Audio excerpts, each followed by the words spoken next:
Hi there, listeners. Today we're brought to you by Yokkao, the world's most prolific Muay Thai brand. That's right. We're so excited to be teamed up with Yokkao to bring you the best Muay Thai gear. Honestly, mate, as a coach, it took me a long time to find pads that don't wear down after a few months, but my Yokkaos are staying strong. It's the worst when you get kicked in the forearms with bad pads. Yeah, it is the worst, especially when you have to do it every day. If there's one thing you should never compromise on with martial arts, it's the gear that keeps you safe. 100%, mate.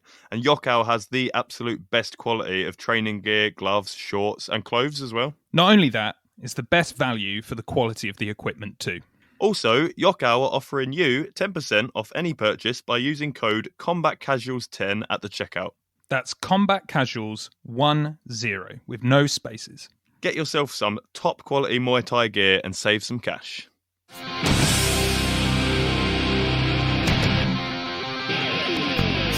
Hello and welcome to the Combat Casuals podcast. If you're a fan of mixed martial arts and all things related, stick around. We'll be talking everything from past and future events to harnessing your inner chi and everything in between. We want to provide you with the opportunity to get involved in the ultimate fighting conversation. We've been friends for too long now, and we always have strange conversations. So we thought, hey, why not make a podcast? I'm Dustin. I'm Ian. And we're the Combat Casuals. I'm really sorry I've done that. It's just most annoying because I can't remember where it's from. Well, I know the song, but and also we don't want to do it too much because, you know, it makes it worse. It gets it even more. For me, often when a song's in my head, I need to play it or sing it or something. Do you know who did that song? No. Well, you're never going to be able to listen to it then. That's the. Oh, right. It's just going to be there forever. Well, thanks for that, Ian. That's brilliant. Thought you were going to tell me. I thought you had the secret. No, I don't know who it is. I don't know who did that. I know it's like the girls from somewhere came walking by. I know that. Right. Okay. So, this is the annoying thing. Right. I'm not going to start pretending I'm something I'm not, and I'm well into classical music. But every now and again, I do like to listen to classical music. And the most frustrating thing about it is that when you want to listen to that specific song, but you can't Google like what's the one that goes like like you don't have any words to like Google. So like I'm just gonna ask any listeners now, if you know the song, then email us. It goes da da da da da da da. You had a couple of lyrics, didn't you, Ian? What are some of the lyrics? So it's like something to do with like the girls from Iwo Jima or somewhere come walking by. That's in Japan, isn't it? Iwo Jima. Yeah. I don't honestly. I cannot remember this song at all. It's like lift music. That's the way I describe it. It's just like it's lift music. You stood in a lift and it's just there. That's the whole episode this week. It's just us humming that song. It's just that, like throughout for an hour. I'd rather not. I'd rather do something else. Yeah. Well, you know, there is other stuff going on, but unfortunately, in terms of fight news this week, it's a bit more of a slower one. Yeah. You know, you have lulls in MMA news. I think the biggest news is Whittaker beating Kelvin Gastelum by decision, and by dominant decision as well. It was very dominant. It's one-sided. It was just one-sided. So, I mean, for me, the obvious thing to say, other than, I mean, MMA maths doesn't work. We all know that. But Kelvin Gastelum versus Israel Adesanya was an amazing fight that could have been finished at any time from either side. They both had each other rocked. Yeah. And Whittaker, I was about to say made him look a fool. That's really unfair. But like, wow, like Whittaker put on a show. So he put on a show. His combinations were crazy. If he fights like that, I'm not saying he'll definitely win, but like, he didn't look like the same Whittaker in their first fight, and it will be interesting to see a rematch. I'm looking forward to definitely. That. I think of their first fight. I'm not giving excuses on why Israel Adesanya won for Whittaker. Why he won is because he's the better fighter on the night. And Israel Adesanya, even though he frustrates me and I find him annoying, is a great fighter. He's very good at what he does. He controls the distance incredibly well, and his reach is such a big factor on that. So, like, there's no two ways about that. But I think Whittaker coming off two crazy fights with Yoel Romero, incredible fight. Like, they are incredible fights, and they are. I'm still a bit sore about them because I don't think I lost. But yeah, I know the second one is for certain. I was like, I thought that was Yoel's fight personally, but I do love Bobby Knuckles, so I'm not sad that I love won. I'm just unhappy that Yoel lost. Yeah, I don't 100%. think I he did. really love. Yeah, no, I really love Yoel Romero as well. I think he's a great fighter, and their fights were amazing. But I think 2 fights like that, he also like almost died, didn't he? Like he had to have like serious surgery because like he had like I feel like he had something wrong with his stomach. Like he had like a serious problem. So he had to like that's why he fell out of the Gastelum fight originally, because that fight was meant to be Right. him and Gastelum. And, Honestly, I'm learning about this now. Yeah, no, he had to drop out, and then Gastelum was a real dick as well, and it was a weird look for Gastelum because Gastelum's always been a fighter I've liked and I found him very respectable. Yeah, he's a when sound Whittaker, guy. Yeah, he's a sound guy, and he's not done this since, which I'm happy about. But he pulled out when Whittaker dropped out of the fight.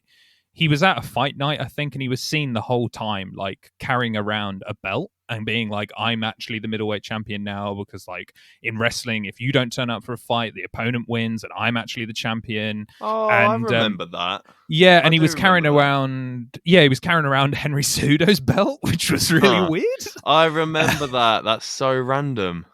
Yeah. But Gastelum was meant to fight Whittaker, but he pulled out because like he had to have serious surgery, and he was sidelined for like 6 to 8 months, and that's why they did the interim belt, which gave us that amazing fight.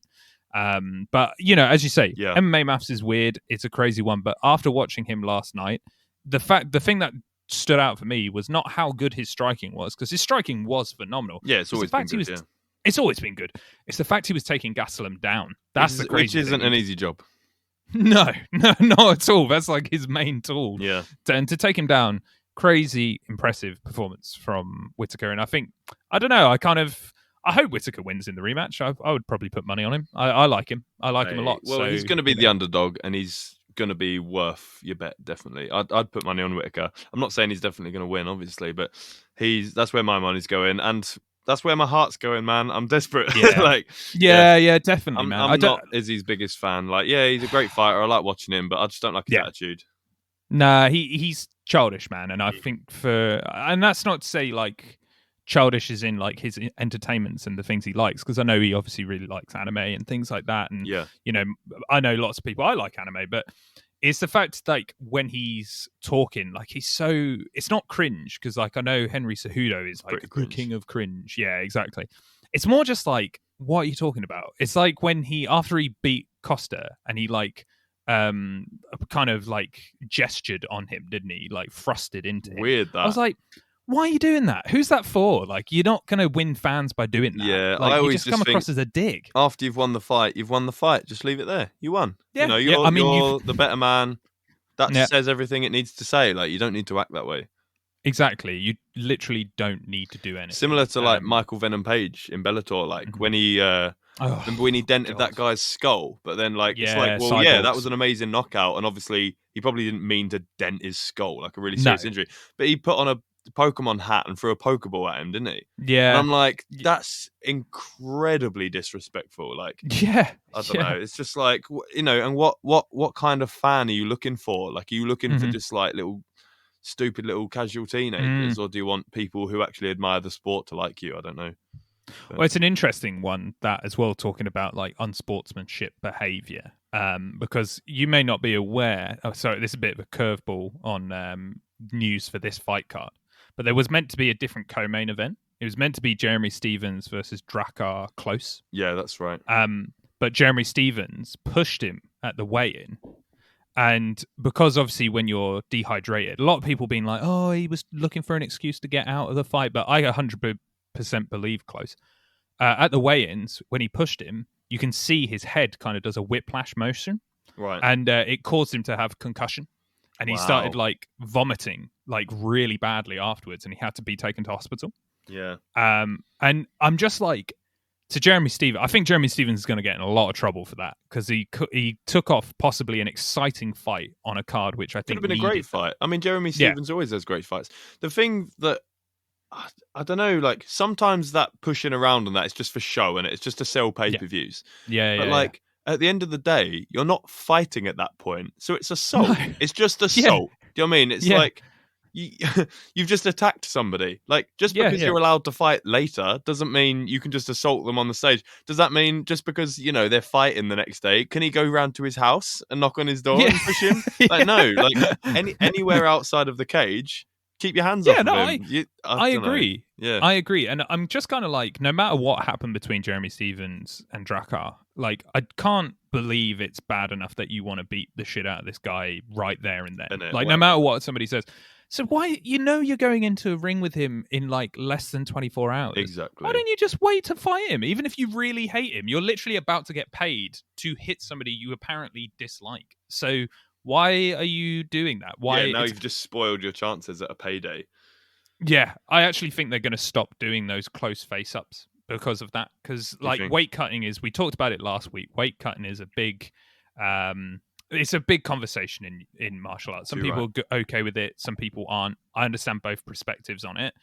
But if somebody's cutting a huge amount of weight like he does, you're going to lose fluid around your brain, and you're going to be way more susceptible to getting concussions. It's just that is just how it works. And when you see him push him, like his head snaps, it does do a whiplash, and when your brain's sloshing around like that with no water, it's going to cause concussions, unfortunately. And I just think the UFC are like, for a payday for that to happen, like, no. Because imagine if that happened on like a main event card.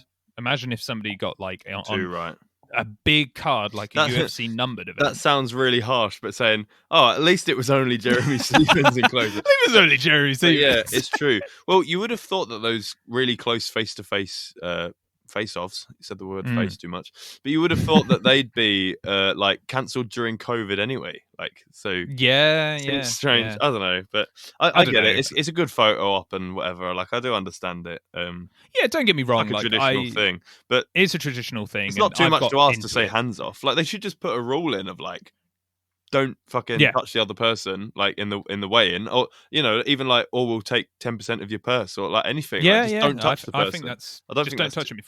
But they obviously want to keep a little bit of it because it winds people up. Like when someone pushes someone else, everyone's way, and I really want to watch this fight now. The hype. So I think they do actually want to leave it in, and this will just be swept away as like an unfortunate one-off. Yeah, I think so. I think it will be kept. Because they know they know it sells fights. Do you know what I mean? And like even right now, that's an unfortunate situation, and the fight's been cancelled. But that's a new beef, and that's a new. Now everyone knows who Jeremy. Who the fuck is that guy? Now everyone knows who Jeremy Stevens is. They're like, oh, isn't that the geezer that pushed matey and gave him a concussion? There's loads of memes about him. Oh, how hard you have to push someone to give him a concussion? There's all stuff going about Jeremy Stevens. A bit of a grudge fight. And I think the UFC, when you're weighing it, you're like, one guy gets a concussion who's a fighter anyway, who's likely to get a concussion. Oh, loads of press, do you know what I mean, about this event. So I think they're just going to say more good than bad. Let's crack on. Unfortunately, I guess they also can. Yeah, well, no, I guess it's true, and also I guess then there's even more bad blood going into a fight with them again, because I think they'll reschedule that. I think they'll be like, let's reschedule it, and that one might even be a main event because they'll have loads of press about it. He pushed him, gave him a concussion. There was loads of whatever, and then people might actually want to tune in for the fight just based on that premise. Yeah, no, it's true. It's true. It's the same way they don't punish Conor McGregor when he throws a trolley at a bus. Do you know what I mean? It's because they know how well the fight's going to sell. I can't believe they used it in their promos, that as well. It's just, I think that's really bad. Yeah, how can you do all of this like that's not allowed, and he's had a Dana White essentially was just like a parent, like he's gonna get a serious talking to, you know what I mean? Like, and then you're using it to sell the whatever, man. It was so bad that was so bad. I mean, the rest of the card, as we were saying before, like all decisions, no big finishes, nothing particularly special. I mean, Andrei Arlovski won his fight. That's nice to see. I like Arlovski. Yeah, it's good for him. I like him too. He's a bit of a legend of the sport. Do you know? I think he's been there for almost 20 years. Dude, because he left for ages, didn't he, and then came back. He's been in and out of the UFC for like 20 years. Which, when you think of it like that, since 2001, he's been fighting in and out of the UFC. It's pretty impressive, Like, props to Andrei Arlovski for keeping it going, and not only keeping it going, but winning as well. Like, good for him, right, man. Like, not the best record, what a legend. But he's one of them ones, right, where I can really thoroughly respect him because it's clear that he does it because he loves the sport. Otherwise, he'd be gone. Big time. He's still here, so he obviously loves the sport, and I like that. Some guys, they'll be like, "Oh, I lost once or twice, I'm off." Like Ronda Rousey, she lost, and she was like, "Oh, fuck this, I'm gonna go do wrestling and movies." And it's like, well, you're gonna lose. Do you know what I mean? Everyone loses at some point. Like, everyone, and it sucks. Loses. Of course, it sucks, but you've just got to go, okay, like regroup and come back. But she got well she was all over the place just because she lost one time. Yeah, Mad, man. She proper fell off. It proper fell off, and I think it's ego with those people. I think Andrei Arlovski comes across as a person who doesn't have like a huge ego going. Yeah, he's very humble. He's very humble, man, and he's there to just fight. Win or lose, you're there to fight. And whatever you do, like particularly like with combat sports, but in any sports, and I guess in life, things aren't going to go your way. And I think it tells your character when you can come back and just keep going. And I do really like Andrei Arlovski. I've got a lot of time for him. But yeah, completely agree with you with Ronda. Like, I know it's a devastating loss, but I think the problem was she believed all of her own hype. And when you believe all of that hype and you get into it that deep, and then your world comes shattering, and by shattering, I mean like a head kick to your face shattering. I think it just destroyed her entire perspective of probably herself, which is a hard thing to deal with, I guess, when you're having to change the way you think of yourself. It's just I would have liked her to have come back and like, I get why they did it. I know why they threw in with Amanda, because like it's the former champion, the most dominant female champion of all time at that point, coming back to regain her crown. But if I'm honest, I think probably a better idea would have been to have her perhaps rematch Holly or rematch Misha or somebody like that. Yeah, that wasn't smart. That wasn't the way, because it wasn't like a freak knockout. She just got picked apart. Like she just got like seriously outclassed. Yeah, it was really hard to watch. Like, yeah, I don't know. I kind of see both sides. It's like, yeah, most dominant female fighter ever. Give her a title shot. She's only lost once. But yeah, you'd think she'd want to redeem her loss rather than if it was me. I don't compete, but if it was me personally, I feel like I'd want to redeem my loss more so than go for the title. Like I'd want to beat the person who beat me. But... Yeah, because then you get a warm up, and I don't think she would beat Holly, but she may have been able to beat Holly that time with a different game plan. But I think the other thing which I was going to mention with that, one, I would want a warm-up fight. And two, if I was Ronda Rousey at that point, leave that camp. Leave that camp without a shadow of doubt. Go anywhere else in the world. Go to TriStar. Go AKA. Go somewhere where you're actually going to have a legitimate trainer rather than Edmund Tarvarian. Like, he's terrible. He's one of the worst coaches. And, like, I think, unfortunately... Head movement. No, God, mate. Honestly, it's just one of those things that, like, you have a lot of respect for a fighter like Andrei Arlovski, who I think does it for the love of the sport rather than just doing it for the payday. Which I guess leads us to another thing that we have to talk about because it's happened, but I don't want to. Which is the Ben Askren Jake Paul fight. Yeah, like so. We'll talk about paydays. That's all it is. We'll glide over this really quickly because I think we both have the exact same view.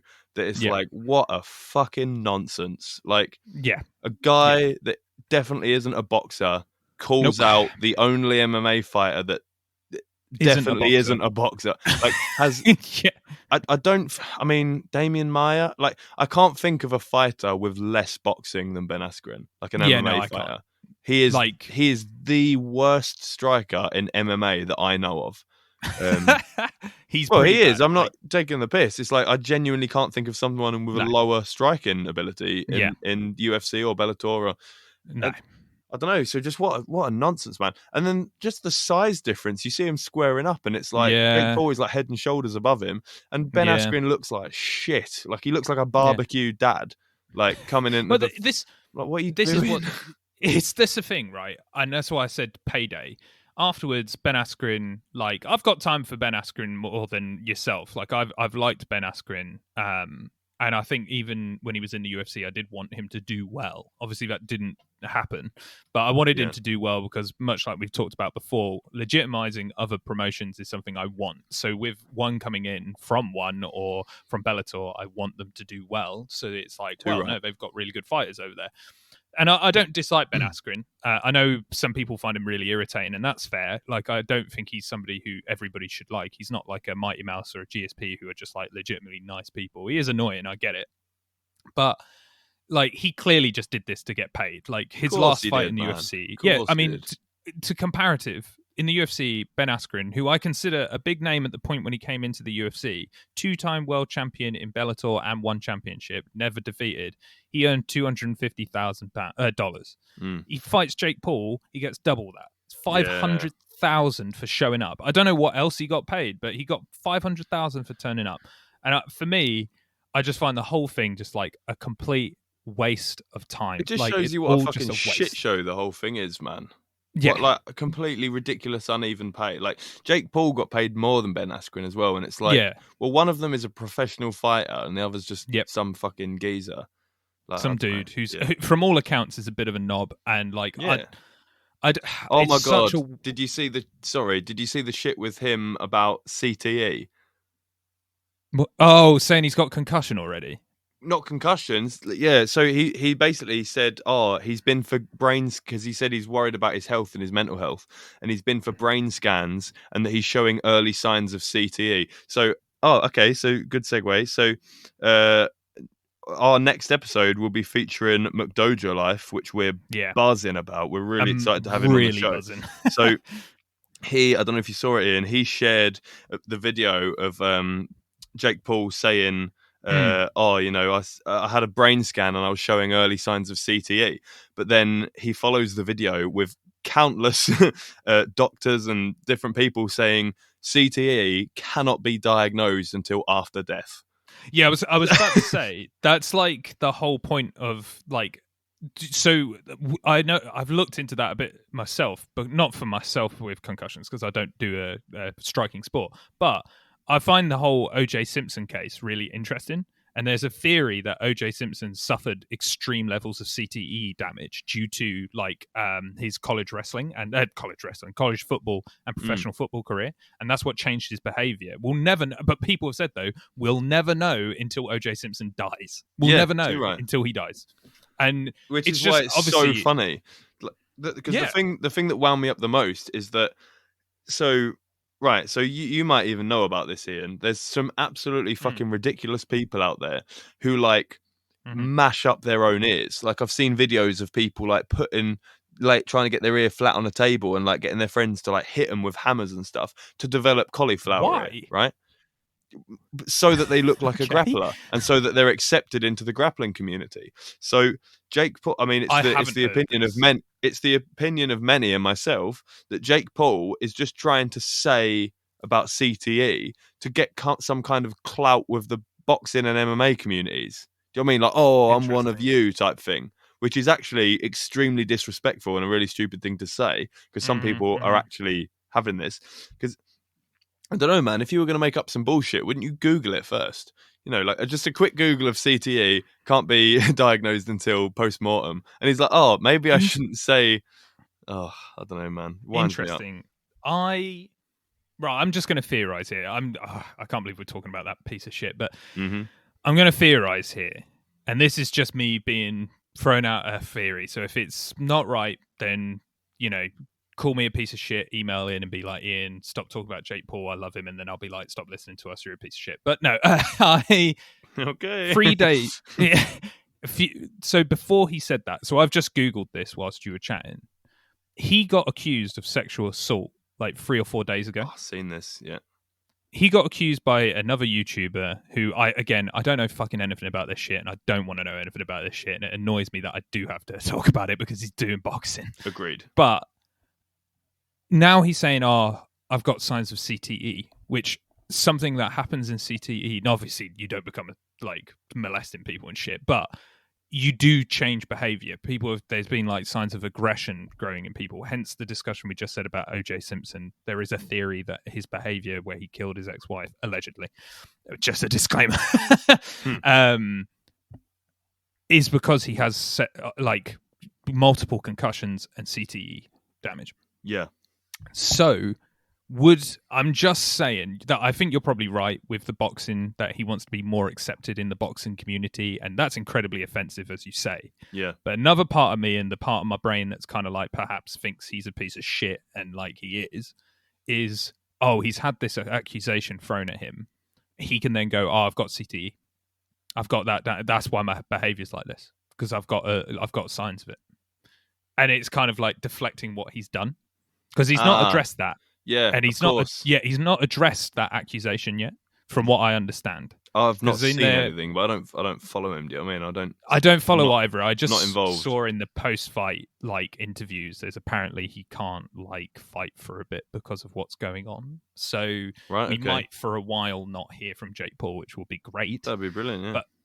But again, that might just be me, and people listening, like obviously that might be me overstepping the mark. So I'm just going to put like a bracket around this and just say all hypothesized, all like just a theory. I cannot say with a certainty anything has happened with Jake Paul because I'm not going to make that allegation, etc. But it's just a theory, just a theory. Anyway, so the whole thing's a piece of shit event. Yeah, I hated it. I hate everything it's about. Fucking let's move on. Anyone listening? anyone listening? Please listen. Check out McDojo Life's Instagram, MC Dojo Life, no spaces. It's one of the it's the most recent video on there now. I don't know about when the time you're listening. But yeah, we're going to have McDojo Life on the show, which we are so buzzing about. So we'll be asking him.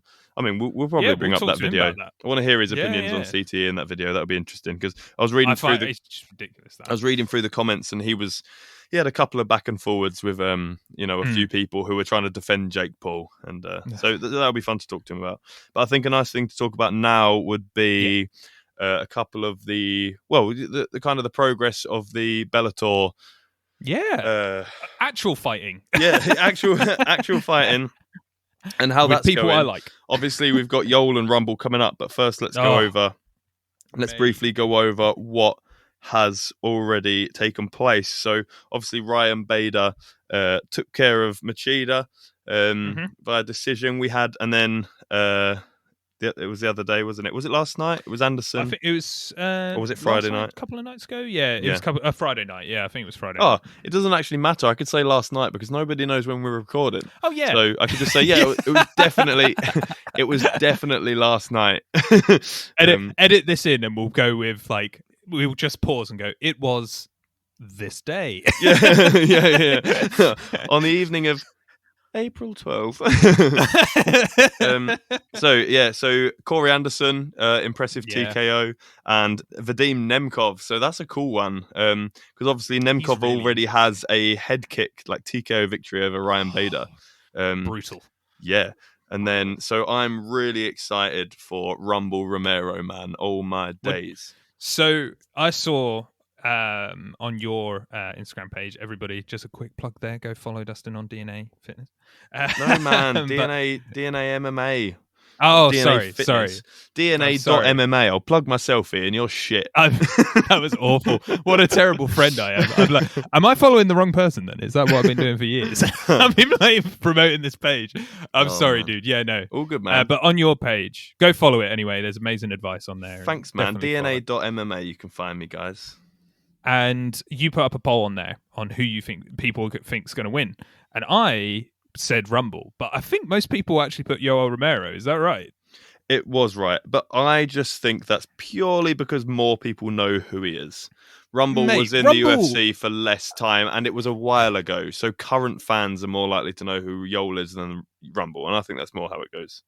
I like Yoel, but Rumble, he's got like a touch of death. I think the only person in my mind, from my memory, in the light heavyweight division anyway, is DC, who managed to not get knocked out by him. Like, I may be wrong, I may need to double check that, but Rumble, when he touches people, he kills them. Like, it's the knockout of Glover Teixeira is one of the most terrifying knockouts because it doesn't look like he swings that hard. Yeah, he knocks him out cold. And like by cold, I don't mean like, oh, he's on the floor, he may be TKO'd. No, I mean he's out. He's yesterday's Chinese.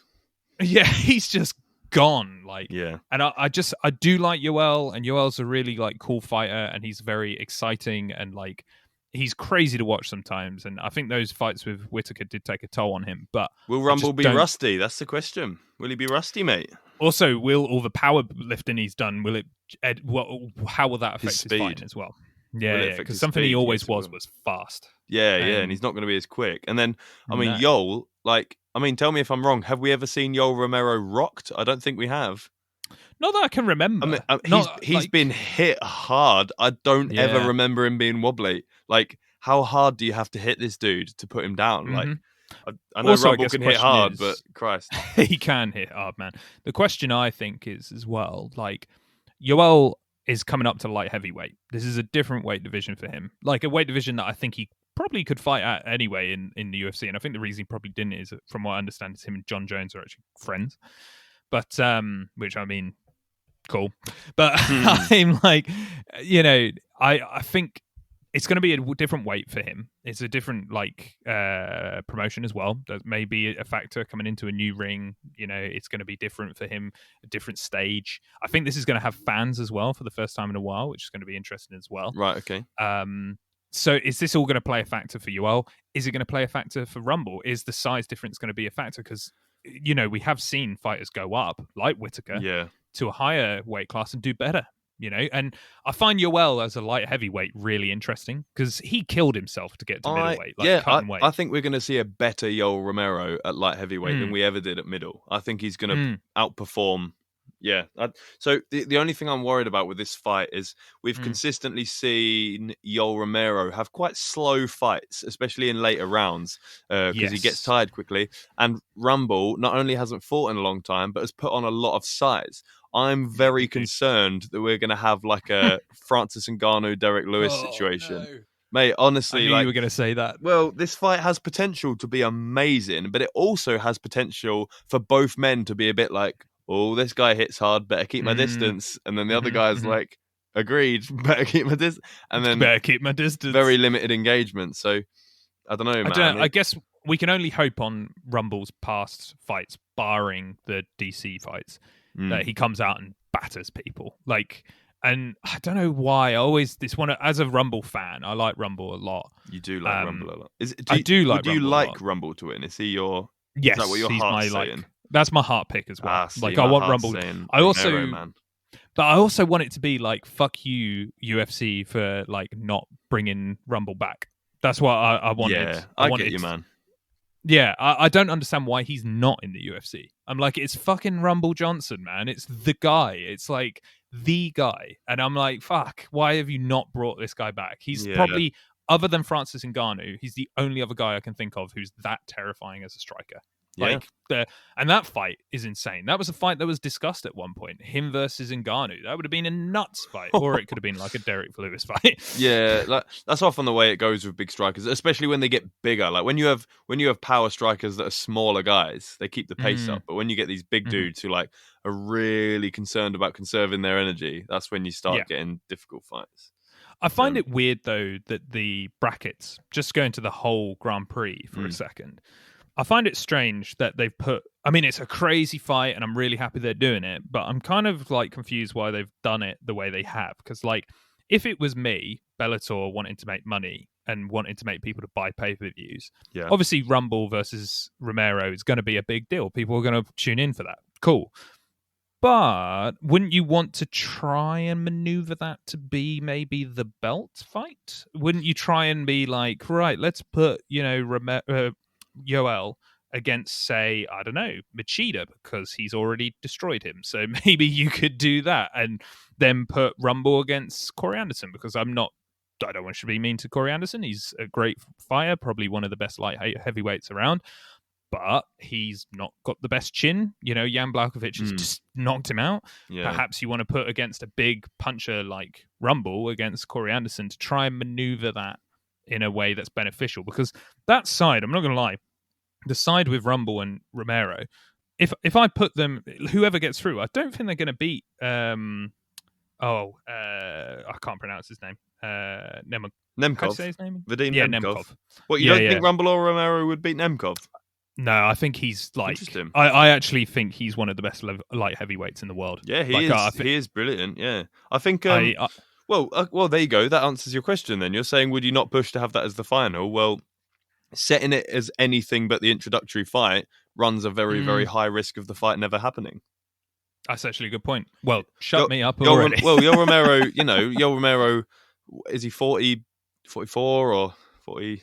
He's 40 an older guy now. He's 40 something. Like you would think that he's nearing the end of his time in MMA, right? He's 44. 43. I just googled it. Jesus. Yeah. So that's amazing that he's still fighting. So if this and he fight, looks amazing if too. the fight doesn't happen now, I mean, how many more fights has Yoel Romero got in him anyway before he finishes? So I think they're kind of thinking, well, this is an amazing fight that's going to draw a crowd. We want it to definitely happen. True. Let's put it right at the start. And then, as you're saying, you're right, actually.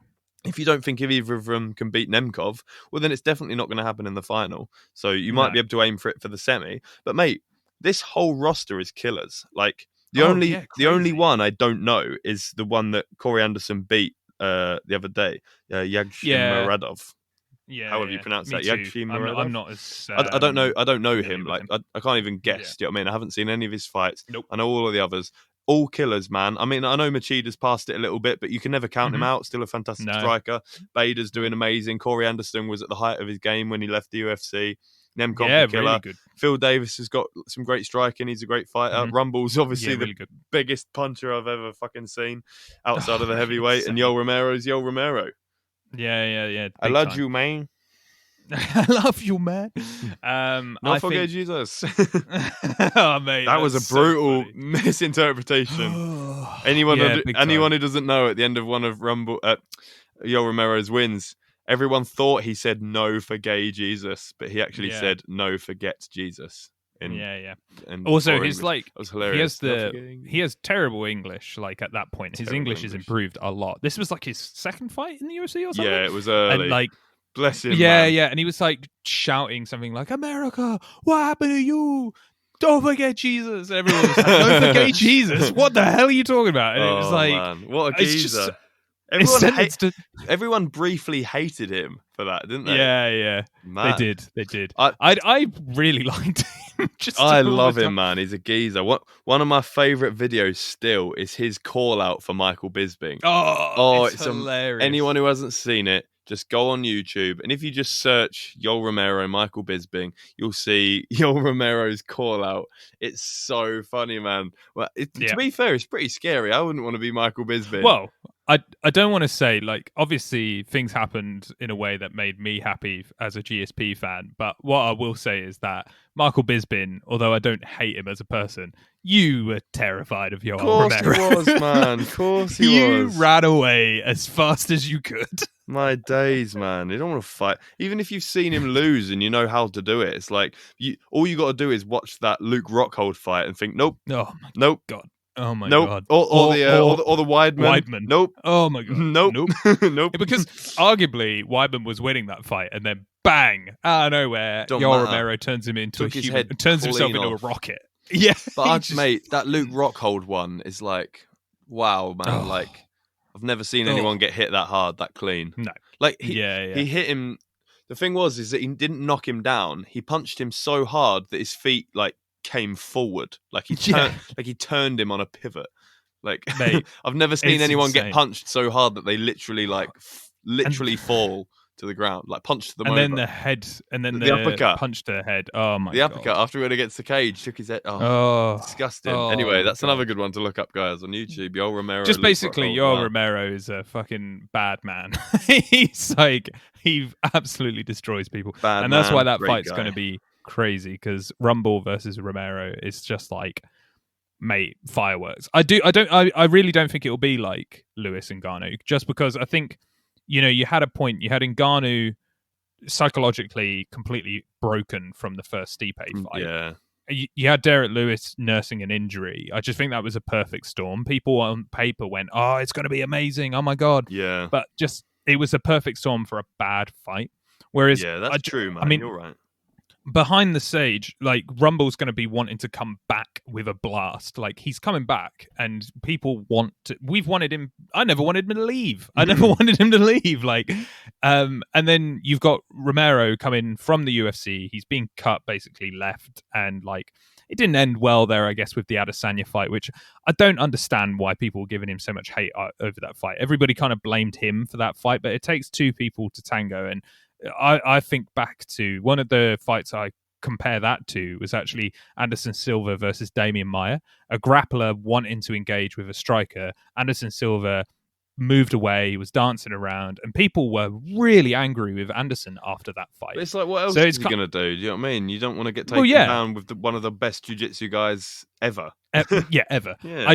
I find it weird that after this fight with Romero versus Adesanya, everybody was like, "Oh, Romero, you fucking dick. You were shit. You were the worst in that." Like, it takes two, and Adesanya didn't want to engage with Romero's wrestling. I get it. Like, and he didn't want to go into the pocket that much because he was going to get knocked out. So, like, I get what Adesanya was doing, but it was... I mean, I'm not saying you could predict that to be a bit of a boring fight, but when you think about it, it's like Adesanya's a rangy fighter. It makes sense. It makes sense in hindsight, yeah. Exactly. I don't think it's anybody's fault. I just think that fight is not going to be a thrilling fight, you know? And it's like GSP was saying on the recent Joe Rogan podcast, which I recommend listening to because GSP is amazing. He was saying, like, you know, when you're the champion, why should you have to make risks to win? Of course, yeah, of course. Why would you do that? Yeah, you want to win anyway. Like, you want to win the way that is most guaranteed. Exactly. Yeah. Exactly. And it's interesting. You should listen. You should definitely listen to it, Dust, if you haven't, because they were talking about how they think it should be 15-minute long fight. There should be essentially any rules, barring like eye gouging, you know, crotch shots, things like that. But GSP was like, it should be knees on the ground. It should be like elbows 12-6. You should just be doing that. And you should do 15 minutes. And Joe Rogan was like, and there shouldn't be stand-ups, because if you're controlling somebody like as much as that you can and they can't do anything, yeah, it's a boring fight, but that guy is winning because he's the dominant fighter and he's controlling it. And if the guy on the floor can't do anything, then he can't do anything. Like, that's his problem. He needs to be better. So, the example they gave... go ahead. GSP thinks like me. Your idol shares my... How does that feel? I mean, it's a compelling argument, man. It's a compelling argument. Oh yeah, just because the fucking bald dude said it. Well, he's not bald anymore. Just because George St. P. Hare said it. now you're hearing me. Christ, do you think he's had plugs, man? Do you think he's had plugs? It's a bit fishy, isn't it? It's fucking weird, isn't it? Whatever, man. Since we talked last week, so long as he's happy, that's all I care about for George St. P. Yeah, as long as you're happy, man, I'm happy. He's a cool guy. Completely. I like GSP. If he's happy, he's happy. But I do think to myself, I'm like, where has this come from? What's happening here? And that was high pitch, since we actually talked. Since we talked about it last week, and then I watched the podcast with Joe Rogan, I was like, oh man, his hair is really weird. Like, where does this come from? Oh my gosh. But yeah, no, I think it's a compelling argument, because if you are like, he gave the example of Khabib or John Jones or DC, of these fighters who very rarely get taken down, and when they do not get held on the floor at all. Like, and they were saying, if that's an example of where people need to be, and if you get taken down and say a Kamaru Usman's on top of you for 3 minutes, like causing damage or minimal damage, albeit like the ref will be like, stand him up. Maybe you shouldn't stand him up, because if you can't do anything, that means the other guy's winning the fight. And if you're out on the street, that guy's going to be doing that. So I suppose we come down to semantics of the word fight. Are you winning the fight by just holding somebody, or are you just not losing? Like, surely to win a fight, you have to... Well, I mean, to finish the fight before the time runs out, you have to knock them out or make them submit, right? Yeah. So if you're just holding someone, I would argue that you're just not losing. You're not winning. Stalling. You're just not losing. You're stalling. Yeah, you're stalling. Yeah, I wouldn't say that's winning. This actually brings us on to, I think, one of the questions we touched on in our last podcast, but we got two questions that are very relevant to what we're talking about now. So one of the questions was, how would we score the guard in mixed martial arts, the guard position? Yes. And the other question was, do we agree with the 5-minute round structure in MMA, or would you just have one long round?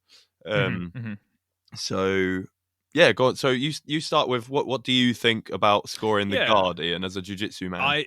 I think it should be scored very highly, personally. And I think it comes to Pride did this. They scored attempts of like finishing higher than somebody, say, just controlling. And like, you see fights where like Big Nog, a legend of jiu-jitsu, like going for submissions, going for stuff and getting the points because of it. Now, also with that, you see Pride giving some pretty dodgy decisions because they wanted certain people to win stuff. Yeah.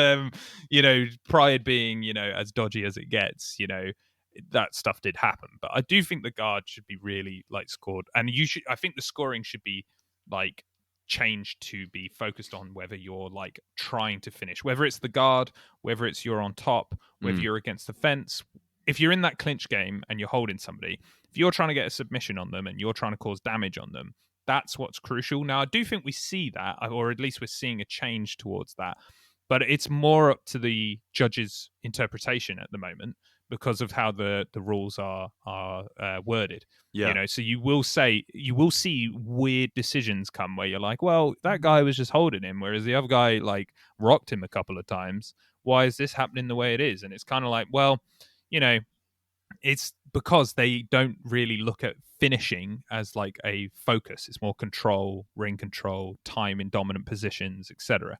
And I think a dominant position is your guard. It's 100% a dominant position because the other guy is only going to be able to hit you. Yeah. And like submissions from on top they are there, but they're just less than being a guard. You got far less attempts. Way less. It's just way less. So if two guys are in the guard, right, and nothing's happening, the guy on the bottom isn't able to get off any submission attempts, and the guy on the top isn't able to land any significant strikes. How do you score that? What do you do? Is that just level playing field, or is one guy winning? I guess that's the point. I guess that's the point which Joe Rogan would say you should just score it for the guy on top and leave that to be in control. But then I guess that's kind of where you should be standing people, because if you're just there and there's nothing changing, I think there should be more time though to allow the person on the bottom to try and do something. So I think if the action is even there, let's say nothing is happening, or the action from the bottom equals the action from the top, I think that's a neutral position. I don't think the guy on the top should be scored higher, because plenty of jiu-jitsu guys are more than happy to just be on their back in guard. If anything, like sometimes when you're on your back, you're hardly using any effort. You're just laying there. You know what I mean? Like, obviously, sometimes the guard can be really taxing, trying to keep your legs high, trying to keep the person close to avoid the strikes. But sometimes it's just a nice place to lie down for a bit. But how do you get like when you have striking and it's very, I guess, either very slow where there's not many strikes being landed at all. I tell you what, a really good example, which turned out to be just one of the best fights of all time, was Robbie Lawler versus Rory McDonald 2. Their first round was incredibly slow, but it was a feeling out round. And I guess when you're doing a striking game, then you go, octagon control becomes a scoring method. You go, right, so Robbie had the center of the ring. He was pushing the pressure. He may have not landed much, but Rory didn't either. But Robbie's going to get the points for that round. Sure. How would you do that on the floor? Yeah, that's tricky, isn't it? But I mean, that's... Because somebody has to be winning. You can't go 9-9. I mean, do they? Because you don't start on the ground. So no. If you and I are fighting and you take me down and we end up in the guard position, whilst we're in the guard position, that's neutral. But you took me down. So you're winning because you took me down. But whilst we're in the guard position, that's neutral, I think. I don't think you should be, because they count like control time, don't they? They like count seconds and minutes of control. But the guard is included. But I would argue that being in someone's guard isn't being in control. I'd say that's neutral, personally. I think half guard, side mount, that's control, sure, but the guard isn't. No. Often the guy on the bottom is in control. Well, yeah, you know, as a jiu-jitsu guy, you can. A lot of jiu-jitsu guys like to pull guard. Look at like well, it's quite common that like guys that are very confident in their jiu-jitsu try to pull guard. Yeah, Kron Gracie tried to do that in the UFC against Cub Swanson. Didn't go too well. I remember John Jones trying to pull guard, which was insane. Trying to think of. That's the thing. Sometimes it does, and a few times. I think if someone, I suppose it comes down to a matter of what's voluntary.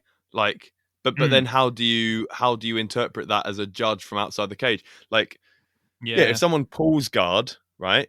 Are they then losing whilst they're have their guard. Like, they shouldn't be, because they did it voluntarily. So it's like, that's exactly where they want to be, clearly. So I don't know. It's such a strange one, man. Such a strange one. Like, but then that goes the same. It's very difficult to score it all, because the same thing can be said for striking. If you are taller than me and have greater range, and you're a counter striker, if we're on the feet, more often than not, you're going to be the one on the outside, and I'm going to be the one on the inside, because you're trying to keep range so that you can pop shots from the outside and counter, and I'm trying to get in close, so I'll be chasing you down. So if not many strikes are landed, I'm going to get the decision, because I'm the one advancing. But that's just because that doesn't suit your way of fighting. It doesn't mean I'm winning just because I'm moving forward. Like, I don't know. It's so difficult, man. And I suppose it's the way it is for a reason, but just walking forward shouldn't make you win, and just being on your knees shouldn't make you win. It just seems a bit silly to me. Yeah, I mean, it's difficult, isn't it? Because I think you do see fights with an example of that, where you have a counter striker winning and moving away, was the Adesanya-Romero fight.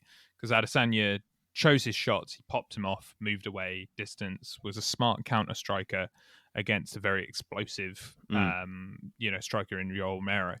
But it is one of these weird ones where you will see somebody like, so there's been some really crazy decisions, like Benson Henderson lost on his last fight in the UFC against Cowboy Cerrone. Yeah. But everybody universally was just like, what? Like, what the hell are you talking about? But it was because, Cowboy looked a little bit busy, but he wasn't really. Like, he didn't really do anything to Benson, and Benson was pretty much doing all the work and doing what he needed to do.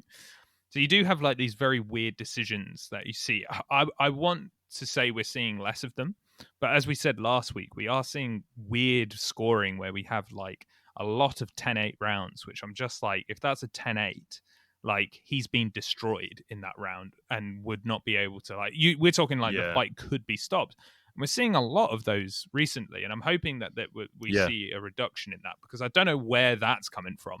We can talk about like ring control and like how we score the ground. I don't know where these judges are getting 10-8s from all the time. Yeah, now. I'm like, where have you started getting that? I'm also a fan of judging the whole fight as one, rather than judging it round by round. That's a big thing. That's a huge thing, man. That's a huge thing, because if you just land, 50 little jabs to my stomach or whatever, and I'm absolutely fine, and I hit you with one big punch and like almost have you out, I won, in my opinion, because in terms of ending the fight, I was far closer than you ever were. I think that's the major thing I would change. Like, a judging, you judge each round, but then have a final judging like score of the fight. So be like, so maybe a combination of the two. Yeah. Somehow. Because like, there's so many fights that I can think of off the top of my head, which I think the other fighter won, that have been robberies. A lot in title fights, obviously, but ones that stick out. Dan Henderson, Michael Bisping 2. Yeah, like, 2 right. If you judge that the whole fight, Bisping like got fucked. 2 right, he did, man. Oh, it's so frustrating fucked. That. The other one recently is Dominic Reyes with John Jones. Like, admittedly, John Jones came back well as a champion in the last 2 rounds. But if I was judging it as a fight, as its total fight, Dominic Reyes won that fight, because he won the first 3 rounds, and I think he did enough in the last 2 to continue to win the fight. Like, to be like, right, as a fight, this is like winning. Now, I know we've talked in the past, like, if a champion comes on in the last 2 rounds to be like more dominant, there's an argument to say if the fight had carried on going, would Jones have won the fight? That's always an interesting argument. I get that, because a real fight wouldn't have this time constraint. So exactly, but were we to see a 6th, 7th, 8th round, who would be more likely to finish the fight? Yeah, I do understand that. Yeah, I get that one as well, and I found it interesting back in the day. Ian McCall, is it Ian McCall? Yeah, who fought Demetrius Johnson for the in the inaugural sort of flyweight sort of competition. Right. They went to a judge's draw, which should have gone. What was it again? It was some reason they should have gone to a deciding round, but it didn't get called correctly. It didn't get, the scorecards did not get added up correctly. Oh, and they had to rematch each other, which then Demetrius Johnson won. But if it had gone to a deciding round, a lot of people have said Ian McCall probably would have won, because at the end of their last round, he was fucking Demetrius Johnson up. He was fucking him up. Like, he was absolutely battering him on the floor, and he was like on top of him. I've not seen mount this position. one. Yeah, I'd say it's like before the flyweight division had a champion. It was when he's like to crown a champion, and he was just wailing on him. And that, I think sometimes if there's going to be, I think it's very rare, but if there is draws in a MMA community, especially if it's like for belts, I think you should go to a deciding round. So Stephen Wonderboy Thompson versus Tyron Woodley, the first one, I think should have gone to a deciding round. And I think same with Frankie Edgar versus Gray Maynard. I think should have gone to a deciding round, because then you have a legitimate, like, this person wins. This is the guy who's going to win. There's no question. Exactly. I get why we have draws, and it's rare to happen. But I think it would be really interesting if you went, it's a draw, so we're going to a deciding round to make sure that we have a definitive winner, particularly for belts. Because a draw, it's a weird one when people draw with belts, because the champion retains. But in my opinion, he didn't win. Like, he didn't win the fight, so why should he retain? Like, I've had this discussion with people a lot, and people are like, well, the guy didn't win, the opponent didn't win, so why should he lose? I think it should just be vacant title. I agree. You're not the champion because you didn't win. Yeah, you need to win to retain. Yeah, I agree, mate. I agree. Yeah, I don't think a champion should have an advantage of I got to be a draw, so I get to keep it. It's like, well, no, you didn't win. I think somebody needs to win for there to be a champion. Too right, mate. I agree. I think have deciding rounds then. And I think, this comes back to the discussion we had on disqualifications, doesn't it? Like, should Funkmaster be the champion when Jan was disqualified? Yeah. Like, I'm still not sure where I sit on that. I did see a funny... As somebody who used to really liked him, I'm just like so disappointed. I did see a funny thing though, the other day, that someone obviously pointed out that Funkmaster is like the first disputed champion of the world, like how Bruce Buffer was introduced it, undisputed, and he's going to be the first, and everyone's hoping that Bruce Buffer just says disputed champion of the world. Here's a question. This may be me being completely stupid, but you know when it says undisputed, why is, like, when there's an interim champion, shouldn't it be disputed? They still say undisputed? They still say undisputed. They say undisputed interim? Yeah. Okay, well, hang on, because it would be disputed champion of the world, but they are the undisputed interim champion. No one's questioning that they won the fight that they won to become the interim champion. So I suppose that still works technically, even though it's ridiculous. Technically, I just don't understand when. Is it something like this where you've got a DQ win? Is that when you say disputed? I'm confused on when somebody is disputed. That's my question. Like, I want to know when somebody is disputed. Exactly. You know, they did the UFC game where this is surely the time. Surely this is the time. Funkmaster is the disputed champion. Yeah, I mean, surely the challenger disputes the fact that person is champion. So surely they're all disputed, because whoever the challenger is going to think, well, actually, no, I think I'm the best. Yeah, in the world. Yeah, aren't we deciding that? Isn't the only undisputed people like Khabib and GSP or other champions who've stepped away as champions, because they're undisputed. It's undisputed that they're the best. That's it, man. Yeah, I find that confusing. I've always wondered that. I don't think anything is undisputed, because I think everyone will always disagree. I don't think there's anything that people won't disagree on. Yeah, I mean, I genuinely am very confused on why. I know it sounds good, but I find it very confusing. It sounds disputed. Yeah, it's a boxing thing, isn't it? Because like you have multiple champions in boxing, don't you? You have, like, lots of champions. Maybe the UFC used. Well, to be fair, I'll have to go back and see if they say that in the early days of UFC. If it's slightly more recent, then it could just be to do with trying to make out that UFC is like the number one championship in the world. So that would make sense. Undisputed heavyweight champion of the world, you know, like fuck Bellator, fuck One, fuck Rising, fuck Pride, you know, champion of the world because he's the champion of the UFC. Maybe it's to do with that. I think maybe, because then that would make sense with, say, like the boxing model, because you have multiple different belts in boxing, and they can be like, Tyson Fury is the undisputed champion of this, and then, There's Joshua too many is the belts in undisputed. boxing, man. There's too many belts in boxing. Talking about boxing, I know we're coming up to our usual time for podcasts, but talking about boxing and not talking about Jake Paul, what do you think of the hype that is being buzzed around a Francis Ngannou versus Tyson Fury fight? Because do you know what's crazy? I'm just gonna say this. My flatmate, after the Ngannou Stipe fight, before any hype, I mean literally the morning after, we were talking about possible fights, and he went, I'm just going to say Tyson Fury versus Ngannou. And I was like, no, it's not going to happen. It's not possible. But now all of this buzz, so I've got to give it to Rory. It's looking He like predicted it might happen. this.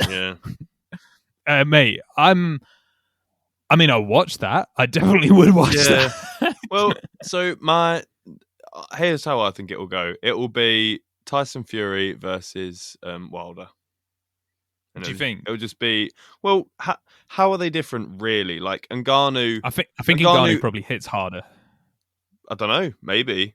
I think he probably does. Don't know. I mean... Smaller gloves, I mean, he's a bigger dude. Like, you look at them both, and Ngannou's a big geezer. But, like, I don't know, man. Maybe... You know, there's always a puncher's chance. But Fury, like, it's a boxing match, man. And Fury's a world-class... He's probably the best heavyweight boxer in the world. He's I think he'll phenomenal. probably... I don't know enough about... I don't follow boxing enough to have a good opinion. But I do think Fury's better than Joshua. I think Fury will probably do Joshua. So they're going to have a boxing match. And, I mean, this guy hits hard. Plenty of people hit really hard. It's not enough. Ngannou wins that fight, one time out of 100 or whatever. And there's always a puncher's chance. But it's just silly, man. Time. Yeah, there's that always one time. And that's what I'm buying into it. Yeah, I'm buying into it, man. That's what everyone's holding out for. It's the thing that frustrates. I say frustrates. That's too big a word because I don't think about it too much. But like boxers and that never come to MMA. Like never. Do you know what? There's been one time from my recollection, and that was, and give props to the guy. He talked a lot of shit coming into it. Who? But he fought Randy Couture. It was Tony. What was his name? Tony. Boxers are going to be screaming at me, like boxing fans will be like, hang on, let's find it then. Fucking idiot. Like I've got his record. I'm looking at his record now. James Tony.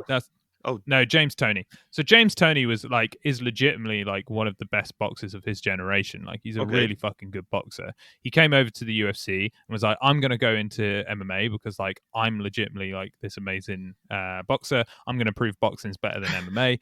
He fought and Dana White being Dana White went, oh yeah, cool. I'm going to put you against Randy Couture then, the 2-time like champion of the world in light heavyweight and heavyweight. Yeah, but that makes sense. Okay. Yep.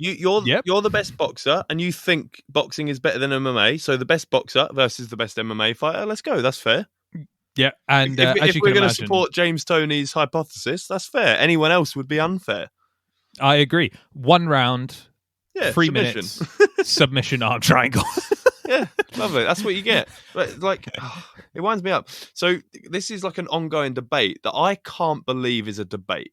I can't believe it's a debate. Boxing is better than MMA. So yeah, literally, it doesn't need more explaining than this. MMA includes boxing. Yeah, that's it. It doesn't need anything else. MMA is boxing, but also you're allowed to kick and knee and elbow and take down and submit and lots of other things.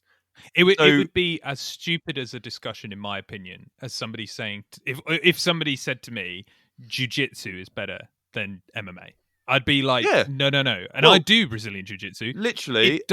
It is Brazilian jiu-jitsu. Any single discipline better than MMA is a ridiculous stance to take. Yeah. Because MMA literally means mixed martial arts. You can do whatever you want. Like, be a boxer, fine. Be a jiu-jitsu guy, fine. Do karate, fine. Krav Maga, fine. Whatever the fuck you want to do, get in there, see if it works. Yeah. Little tip, don't fucking work. Like, if you don't know how to do it all, you're fucked. You need to be able to know how to strike and grapple, and if you can't, you're fucked. Because better believe the other guy knows how to do them both. If you're only a boxer, he's not going to box with you, you fucking idiot. He's going to take you down and submit you. If you're a jiu-jitsu guy, guess what? He's not going to fucking stay on the ground with you. And if you do manage to get him down, he's going to be laying into you with elbows. Like, I would argue that out of any styles of fighting, the ones where you have the best chance at entering MMA and doing well is grappling. You can't just be a striker and enter mixed martial arts, but you can just be a grappler and maybe do well if you're that good. We've seen it with Damian Maia, Ben Askren did quite well, Brock Lesnar did quite well. If you're just a grappler, you can, pick up the striking as you go along. But at the end of the day, if you don't know how to do it all, 9 times out of 10, you're getting fucked. Oh, God, yeah, man. Like, so it's just a silly argument. It's like saying Yorkshire puddings are better than a roast dinner. It's like, they're part of a roast dinner, you fucking idiot. Have both. Do you know what I mean? Dickhead. Why would you only have one? Ian, me and you are going to have a running race, right? You're only allowed to use one leg. Who's going to win? Fucking me, dickhead. Oh, man. Sorry, I could go on about this for days, but people trying to say boxing is better. Like, as a sport to watch, I disagree, but fair enough. If you like to watch boxing, that makes sense. But don't try to tell me that a boxer beats a mixed martial artist. Oh, it's hilarious. It's such a hilarious argument to have. I don't know how to top that run. It's like a brilliant run. I agree with you. I do not understand why it's actually a discussion. I really don't.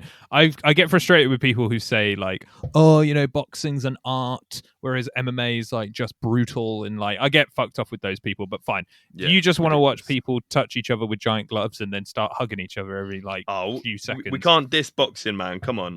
I do like boxing. I'm just saying it's not more effective for fighting than MMA because that's ridiculous. Fair. That's fair. I don't really like boxing, hence why I said that. But then some people are going to say I'm not going to take it back because I know people who like boxing are going to look at a jiu-jitsu competition and be like, why the fuck am I watching this? And that's fine. And I was about to say, I hate butt scooters too, by the way. I hate you said it before. You said it before. I think that's fine. Like, if you're into watching boxing and you can see the art of what it is, that's great, because I can see the art of Brazilian jiu-jitsu and I enjoy watching it. Like, I could sit and watch a jiu-jitsu match. Some people can't, and that's fair enough. That's fair enough.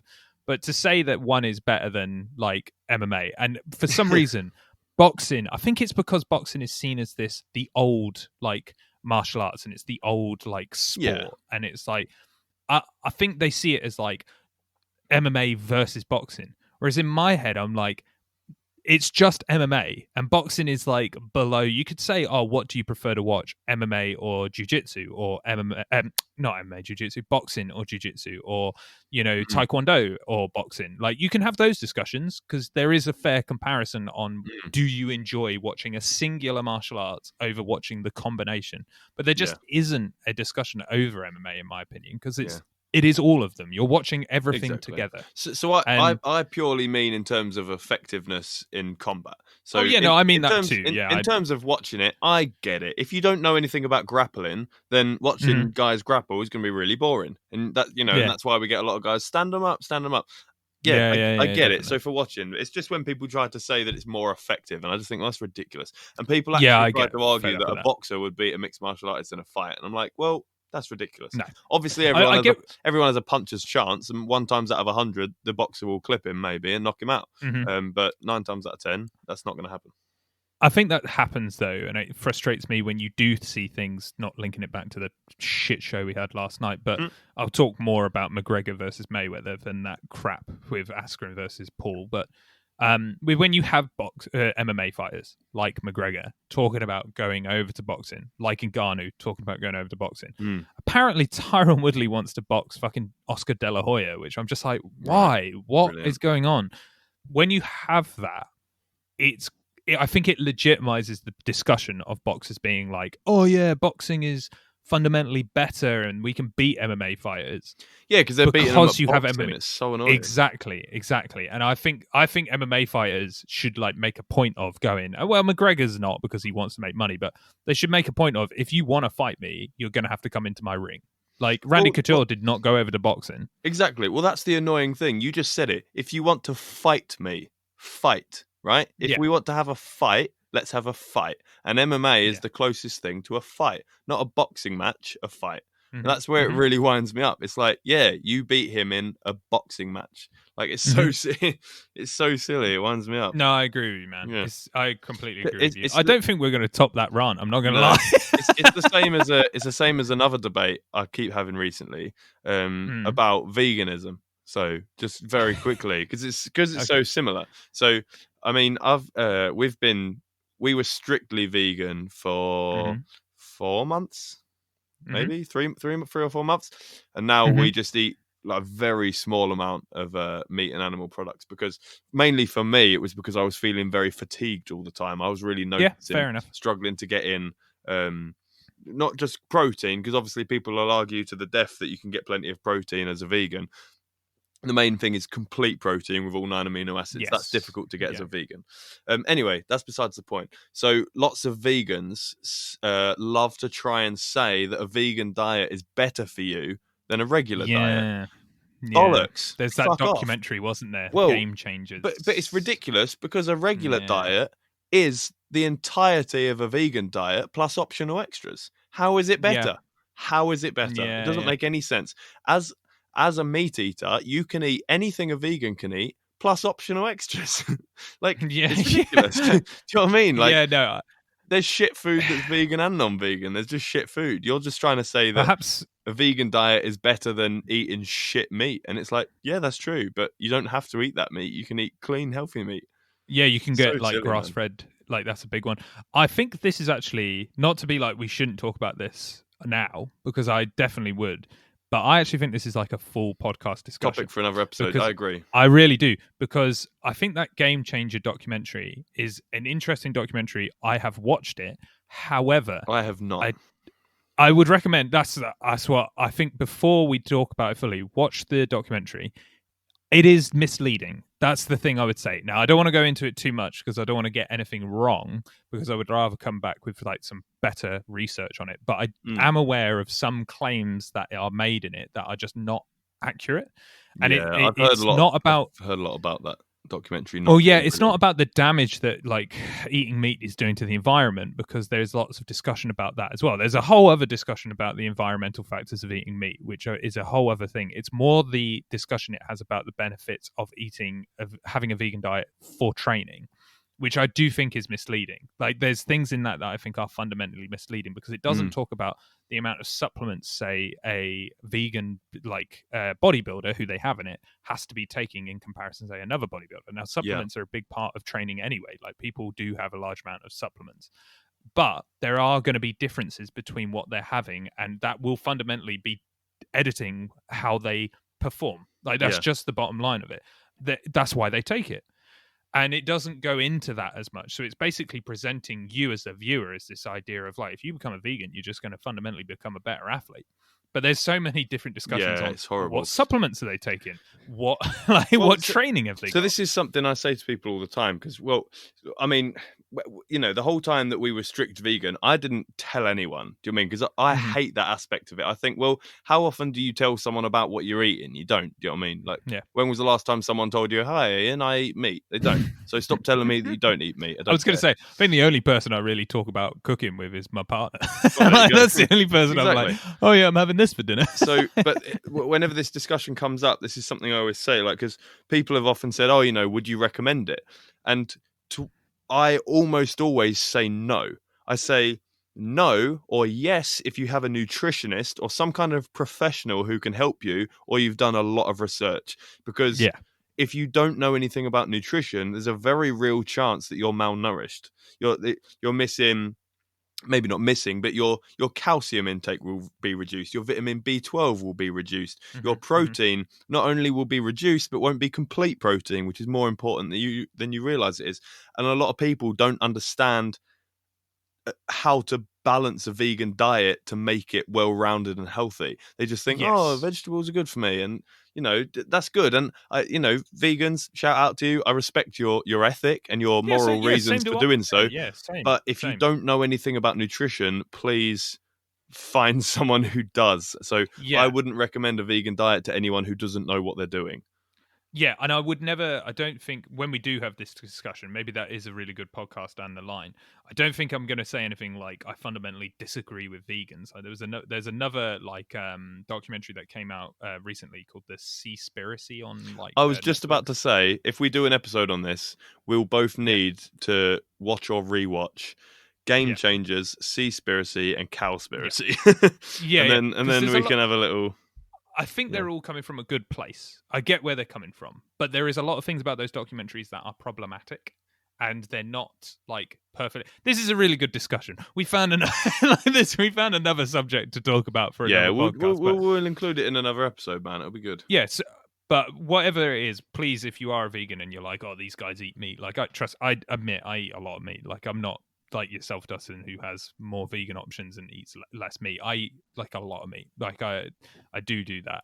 I try and eat less just to help my diet anyway. Like when I'm training and stuff, I try to eat like more fish and stuff like that. But like I'm never going to go to somebody who is straight after talking about Seaspiracy. You're like, don't worry, I eat loads of fish. Well, I do. I love fish. I was eating fish as I watched it. No, I'm just, could you imagine? It's even more delicious. Yeah, watching them die made me go, this is real good. No, it's getting dark really quickly. I think we should wrap this up. Really has. There's, in fact, a really fucking dark story. Was me and Simone were in Sweden together, and there were these guys who were like, they must have been with like Peter, who they have their own problems as well, that nobody's without issue. But I get where they're coming from. I understand where they're saying. But they were like talking to us, and they had these videos of like cows being killed and shit. And me and Simone like stood with them, chatted for a little bit. But then like we had to go because it was like 2:00 and we were both quite hungry. And we went to a fucking restaurant, and like the only things this restaurant had, because Sweden eats a lot of meat, was meat. Like this is the only thing we could order. And we were like, oh shit.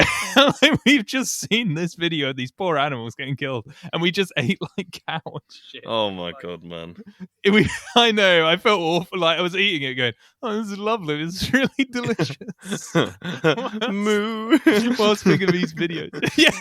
It was so bad. I felt really bad. But honestly, sweet, like maybe that's advice for that restaurant. Have some vegetarian options, because they only had meat. They're options. all moving that way now, aren't they? Literally, I was at a restaurant just earlier today, and the vegetarian options were side of fries.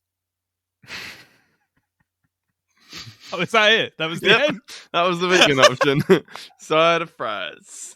I was like, okie dokie. Guess I'm eating meat. Do you know what I mean? It's like, but they're all. You can't expect every single business to cater for everybody. Do you know what I mean? That's not how it works. But I think we're moving in the direction of everywhere kind of providing vegan options now. And I do think one of the things that made me I shouldn't say go vegan, because I'm not a strict vegan. That's ridiculous. I shouldn't even call myself vegan. Reduce your meat intake. Yeah, I've massively reduced my meat intake. But what was I going to say? Yeah, I was quite aware that I think as a meat eater will be on the wrong side of history. And I think it's one of them things where in 100 years, 200 years, whatever, people will be like, oh my God, can you believe that they actually used to eat meat and they used to keep them all in these factories? And you know what I mean? I can see that as a real topic of conversation in the future. The same way today we're like, can you believe that we didn't let women vote and that there was racial segregation, there was this and there was that? And I think one of the things is going to be, can you believe they used to round up all these animals and kill them? And I think that'll be a thing. Don't want to be on the wrong side of that, mate. I get where you're coming from, and that's why I wouldn't say that those people making those documentaries are coming from a bad place. There's going to be people who are like big meat eaters and like part of the industry who are like, they're disingenuous. I don't think they're disingenuous. I think they're coming from a good-hearted place. They have a good like moral compass. It's just, I think some of the things in them, particularly that Seaspiracy, it's just it's not that they're disingenuous. It's just they're not well researched, and it provides holes for people like that to go like, well, you got this wrong because you didn't do your research, and so your whole argument's bollocks. And it's like, well, definitely. And it's a shame, because I feel like it does come from a place of good morals. It's just it's not done well. But again, that's a different podcast, and we can perhaps get into that another time. I know that I just don't want any potential statues of me in the future to be torn down just because I eat meat. Well, I've already torn down the one I had. That's gone, mate. I've pulled that down. Yeah. Sweet. Cool, man. So I guess that's... is that it? No, that's it. That's the one today. We did it, everyone. Questions, didn't we? Yeah, we did. I think we've done more. This feels a bit more, I guess, a Q&A fully roundup rather than a random us spiraling into other parts. I feel answered people's questions this time. We still have so many though, man. We have so many. Right. So just so that people know what to expect in the future. So next episode, we're going to have McDojo Life. Absolutely buzzing about that. So feel free to send us any questions you'd like to. Send us questions. Yeah. So our email, combatcasuals@outlook.com. You can send us your questions, which we will ask him on your behalf. After that episode, I mean, loads more questions we have. People have been asking us about different moves like 12 to 6 elbows. People have been asking us about why they think not many women tend to do MMA or come to MMA classes or jiu-jitsu. Opinions on steroids and banned substances in MMA. Yeah, we've also got plenty of events coming up too. We've got Kamaru Usman versus Masvidal 2. Yes. Which is going to be an interesting one. The card's great because we've got Weili Zhang versus Rose Namajunas, which I think a fight of the year contender. I think that's an amazing fight. So there's plenty of stuff coming up on the horizon as well. So awesome. It's really, honestly, I can't wait for McDojo Life, man. I think that's just going to be brilliant. Yeah. Can't Lovely. Wait. Cannot wait. Cool. All right. So that's it, and we'll catch you next time, guys. Tune in for McDojo Life, everyone. Sweet. Yeah. Thank you for listening. Thanks for listening to the Combat Casuals podcast. To get involved with the ultimate fighting conversation, email us at combatcasuals@outlook.com. We can answer your questions in our next podcast. Or maybe even have you on the show. Be sure to follow, subscribe, leave us a review, or support us however you can. Thank you to Me Against the World for our theme music. Catch you next time.